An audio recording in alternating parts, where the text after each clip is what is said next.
બા, છોકરાઓને વેકેશન પડ્યું છે તો હું થોડાક દિવસ મારા બાપાની ઘરે રોકાવા જાઉં. એ ના ના, રોકાવા કઈ નથી જવાનું.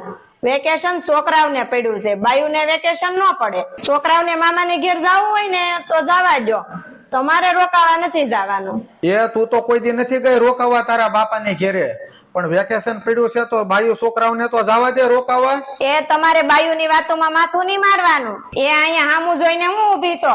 જામ રસોડામાં કામ કરવા માંડ.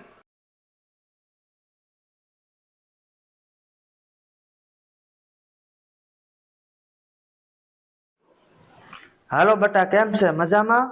હા પપ્પા, બહુ મજામાં હો. ત્યાં બધાને કેમ છે?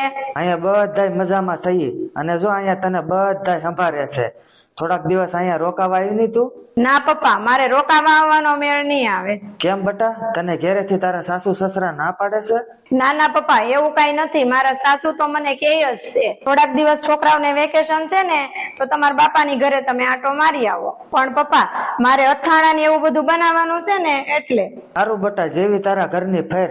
રોકાવાનો મેળ ન આવે તો એકાદ વખત આટો મારી જાય છે. હા તે સારું પપ્પા. કાજલ બેટા. હા બા, અહીંયા આવો તો. આવું છું બટા.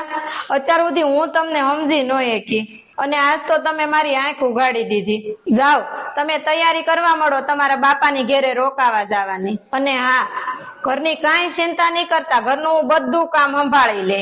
હારું બા.